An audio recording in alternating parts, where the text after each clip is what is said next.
E aí, galera do Dala Bringel, estamos aqui para a gente comentar um tema muito bom para o Enem, né? Um tema que foi bastante explorado na Olimpíada Nacional de História do Brasil desse ano, que é a questão do regime militar brasileiro. Agora em 2014 a gente está aí relembrando os 50 anos do golpe e relembrando tudo o que foi feito na nação, né, durante aqueles 21 anos do período militar, dos chamados anos de chumbo, certo? É importante, quando você for estudar nas suas leituras, lembrar o contexto da época, a tal da Guerra Fria, onde o mundo estava dividido entre os Estados Unidos e a União Soviética e havia aquela questão das áreas de influência, e o Brasil acabou se pautando mais para uma política pró-Estados Unidos e para tentar afastar a chamada ameaça comunista na época, acabou tendo esse golpe militar. O governo instituído no Brasil era o de João Goulart, que tinha assumido por ser vice-presidente de Jânio Quadros, o presidente que renunciou, e dentro do projeto do João Goulart existiam as chamadas reformas de base. Vários grupos conservadores do Brasil se mostraram contra as reformas de base, houve uma polarização muito grande, e os militares decidiram, no dia 31 de março, fazer o golpe militar, começar o regime, e foi colocado no poder Humberto de Alencar Castelo Branco. Esse cearense que vinha de uma linha de intelectuais militares, que tinha estudado nos Estados Unidos, começou o regime, e muita gente acha às vezes que o governo Castelo Branco teria sido muito ameno. A violência do regime ela já começa com o Castelo Branco, há um fechamento, o Castelo Branco lança os 4 primeiros atos institucionais, nós vamos ter 13 partidos políticos do Brasil fechado, e surgirão 2 partidos políticos, a chamada ARENA, a Aliança Renovadora Nacional dos Militares, e o MDB, que era o Movimento Democrático Brasileiro, que era o que eles chamavam na época de a esquerda consentida. O que seria isso? Seria a oposição que os militares deixavam existir no Brasil. Em termos de eleição, nós tivemos um retrocesso, a democracia ela cai, você vai ter presidentes eleitos por um colegiado militar, governadores de estado nomeados, prefeitos de capitais nomeados e de algumas áreas que eles chamaram de áreas de segurança nacional, E esse contexto fez com que a gente tivesse poucas eleições, pouca democracia e muito pouca liberdade. Foi lançado também no governo Castelo Branco a Lei de Segurança Nacional, que colocou essa questão do comunismo como sendo o inimigo da nação brasileira e muitas vezes deturpando algumas outras situações de movimentos que não eram comunistas, eram pró-democracia, mas que foram acusados de comunistas por serem contra o regime militar. Tivemos planos econômicos também no governo Castelo, que arrocharam um pouco o salário dos brasileiros, que deram um pouco de rigidez à economia e que no futuro haveria uma abertura maior do capital. Houve um certo crescimento durante o governo Médici, o terceiro governo militar, certo? Que em outro momento a gente pode falar disso. E veio um grande problema do regime militar, que é a violência instituída pelo governo.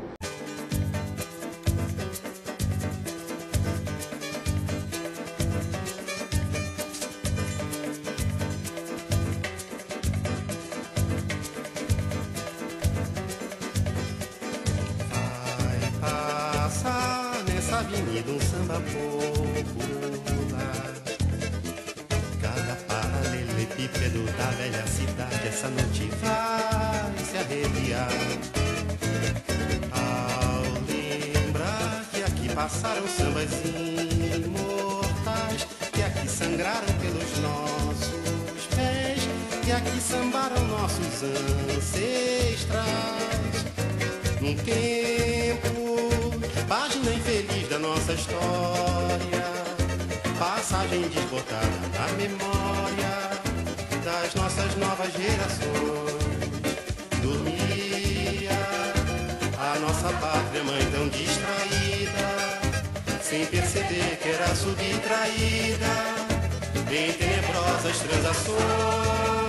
Seus filhos erravam cegos pelo continente, levavam pedras feito penitentes, erguendo estranhas catedrais, e um dia afinal tinham direito a uma alegria, fugaz uma ofegante epidemia que se chamava carnaval, carnaval, carnaval.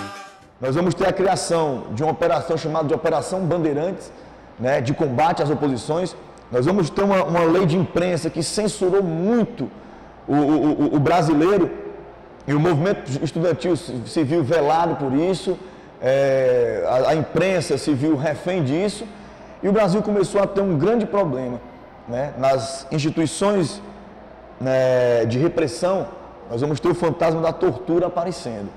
Vocês devem ter muito cuidado com o que é falado sobre o assunto. Existe um site hoje do governo federal, que é o site que está chamado Comissão da Verdade. Vocês fizerem uma busca na internet, vocês vão ver. E lá tem muitos processos que são apurados, né, hoje, crimes políticos que aconteceram de 1946, né, até 1985. E esses crimes políticos, né, vão de desaparecimentos a torturas. E o governo Castelo Branco, ele institui isso, né, a tortura já era uma realidade. Existe um mito de dizer que a tortura começa no Brasil, que ela se intensifica, ou que a oposição ao regime se intensifica só no governo Costa e Silva. Na verdade, a gente tem sempre essa oposição, a gente tem sempre essa violência, e a ditadura militar ela vai seguir, né, mesmo tendo um movimento cultural à parte muito forte, né, sendo violenta contra a oposição. Castelo Branco termina o seu governo lançando a Constituição de 67 e passando o governo para um outro militar de outra vertente. Existia os Sorbones, que eram os intelectuais do Exército, com Castelo Branco liderando, e existia a chamada linha dura, né, que agora tinha o seu representante, que era o general Arthur da Costa e Silva. O governo Costa e Silva começa tenso, uma forte oposição ao governo, tanto na via cultural, né, com festivais da canção, com músicas de protesto, com grandes artistas despontando no cenário cultural nacional, um cinema, um teatro também bem ativos. Sou violeiro caminhando só. Prometo manter, defender e cumprir a Constituição, observar as leis, promover o bem geral e sustentar a união, a integridade e a independência do Brasil. Parece o cordão sem ponta pelo chão desenrolado, rasgando tudo que encontra, a terra de lado a lado. Estrada de sul a norte, eu que passo, penso e peço notícias de toda sorte, de dias que eu não alcanço, de noites que eu desconheço, de amor, de vida ou de morte. Eu que já corri o mundo, cavalgando a terra nua, tenho o peito mais profundo e a visão maior que a sua. Muita coisa tenho visto nos lugares onde eu passo, mas cantando agora insisto nesse aviso que ora faço. Não existe um só compasso pra contar o que eu assisto. E de um outro lado, a galera que não tinha mais tanta paciência e partiu para a luta armada, né? Existe uma discussão muito grande, que também foi feita em muitas questões da Olimpíada, né, Nacional de História, lá da Universidade de Campinas, sobre essa questão da luta armada, erro ou acerto. Muitos daqueles que participaram da luta armada, eles hoje consideram que ela foi um erro, mas também consideram que ela foi uma luta autêntica contra o regime, né? Na versão militar, o que os militares alegam? Que a ditadura se radicalizou, porque surgiu a luta armada que radicalizou de outro lado. Na versão dos guerrilheiros daquela época, a luta armada surgiu porque o governo já tinha se radicalizado. Jorge, quem está certo? Você, quando for ler, tem que ter a sua própria opinião. Mas sabendo que, em dezembro de 68, foi lançado o Ato Institucional número 5. Presidente da República, no uso da atribuição que lhe confere o artigo 9 do Ato Institucional número 5, de 13 de dezembro de 1968, resolve baixar o seguinte ato complementar. Artigo 1º. Nos termos do artigo 2º e seus parágrafos do Ato Institucional número 5, de 13 de dezembro de 1968, fica decretado o recesso do Congresso Nacional a partir desta data. Caminhando e cantando e seguindo a canção, somos todos iguais, braços dados ou não, nas escolas, nas ruas, campos, construções.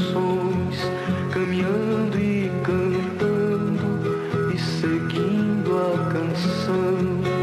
Vem, vamos embora, que esperar não é saber. Quem sabe faz a hora, não espera acontecer. Vem, vamos embora, que esperar não é saber. Quem sabe faz a hora, não espera acontecer. A rua da ladeira, só quem viu que pode contar. Cheirando a flor de laranjeira, Samarina vem pra dançar. De saia branca costumeira, gira ao sol que parou pra olhar. Com seu jeitinho tão faceira, fez o povo inteiro cantar. Roda pela vida fora e põe pra fora esta alegria. Dança que amanhece o dia pra se cantar.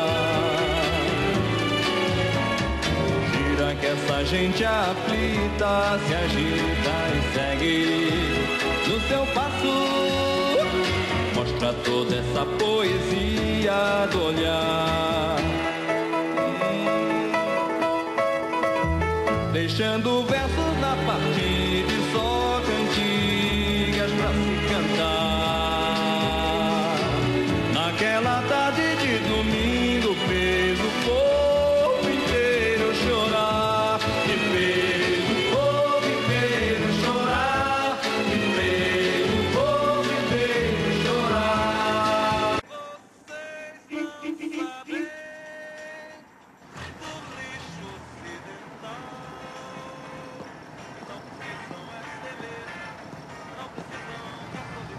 Documentos, por favor. Você, o que tem nessa bolsa aí atrás?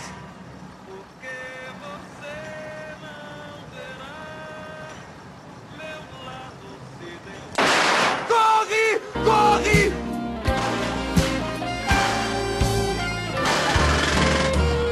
Porque vocês não sabem. Que radicalizou um pouco a política nacional, que aumentou a censura, que aumentou a repressão, que tirou a existência do habeas corpus, né, que fez o governo ter muito mais poderes, o Congresso fica refém do governo nesse momento.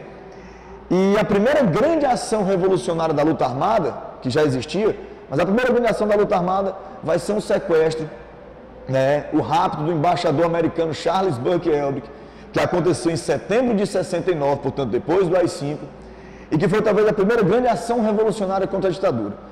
Né? Grupos guerrilheiros, dois na verdade, o Movimento Revolucionário 8 de Outubro, o MR8, e a Ação Libertadora Nacional de Carlos Marighella, se juntaram, fizeram o sequestro e tinham os três propósitos dele. O primeiro propósito era realmente atacar o regime militar. O segundo, a leitura de um manifesto revolucionário em cadeia nacional de rádio e televisão. Esse manifesto, escrito, né, pelo jornalista e ex-ministro Franklin Martins, ele hoje é facilmente encontrado nas redes sociais, na internet, e é um manifesto que, pela primeira vez, consegue fazer com que os brasileiros saibam que existe tortura, né, que existia tortura no Brasil naquela época. O manifesto fala sobre as questões relativas ao regime, à repressão, a algo que o povo brasileiro não tinha acesso na imprensa, né, a luta revolucionária, e consegue fazer o seu maior objetivo, libertar 15 presos políticos que sofriam os cárceres do regime militar.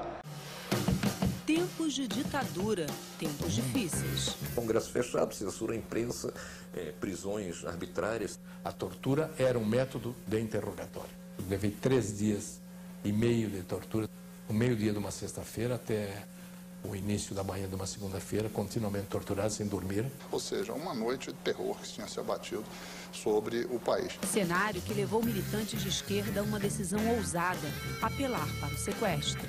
O resgate do embaixador custaria caro à ditadura.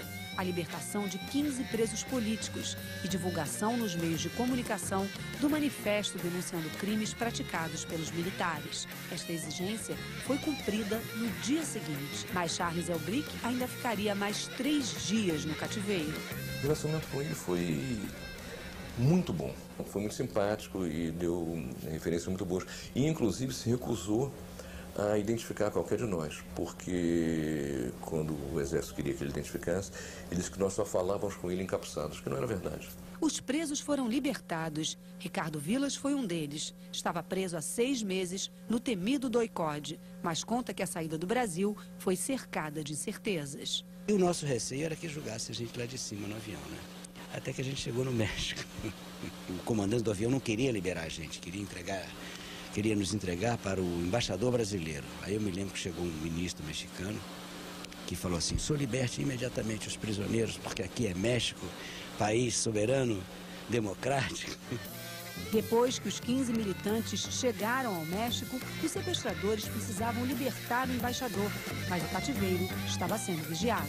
Eles estavam vigiando aquele local como estavam vigiando mais 10, 20 locais, eles não tinham certeza de nada. Mas no final, um pouco por sorte nossa, um pouco por incompetência deles, nenhum de nós foi preso nesse momento. Muitos dos sequestradores, mais tarde, acabaram nas mãos dos militares. Documentos do Exército comprovam que o comandante da ação, Virgílio Gomes da Silva, o Jonas, morreu na prisão. Um cônsul e outros 2 embaixadores também foram sequestrados em troca da libertação de outros presos, inclusive dos que realizaram a ação contra Elbrick, como Cid Benjamin. A história já ocupou a tela dos cinemas em 2 filmes, mas 4 décadas depois, a ação ainda causa polêmica, inclusive entre os envolvidos. Eu hoje mudei de posição. Eu considero o sequestro uma forma de luta que deve ser evitada. Se eu tivesse 21 anos, vivesse debaixo de uma ditadura como a que existia no Brasil, eu lutaria por todas as formas, com todos os meios, para livrar o meu país daquela ditadura. Alguns dizem: foi um erro, não devia ter acontecido. Eu acho que não, acho que foi um símbolo super importante, provocou talvez um acirramento maior, né? A ditadura já tinha endurecido com as 5. Eu acho que pode ser discutido, sim, a conveniência política da luta armada naquele momento, mas não a legitimidade.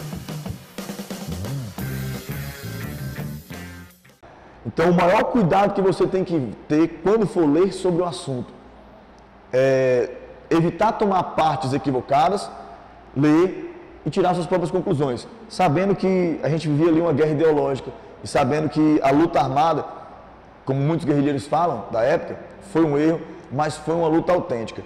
Esse sequestro funcionou. 15 presos políticos brasileiros, entre eles muita gente que ainda hoje está aí pelas vias do poder, foram libertados lá no México, né? E muitos deles fizeram treinamento militar em Cuba e voltaram para o Brasil para lutar contra a ditadura. Era um momento meio louco da história. E o Costa e Silva vai ser afastado. Costa e Silva teve um problema de saúde, teve um derrame, foi afastado e rolou o chamado golpe branco. O que era o golpe branco? O golpe branco foi quando Pedro Aleixo, que era o vice, foi impedido de assumir. A junta militar, né, tinha assumido. Foi exatamente no governo da junta que rolou o sequestro do embaixador, naquela tensão de muitas forças armadas governando ao mesmo tempo. Aeronáutica, Marinha e Exército bateram um pouco de cabeça. E depois que a junta militar não funcionou, né, houve o sequestro, vem a radicalização maior do regime. Eles elegem um novo presidente militar e vai assumir o governo, né, o general Emílio Garrastazu Médici. Existe uma grande discussão histórica hoje sobre o Médici. O Médici foi o pior presidente do regime militar.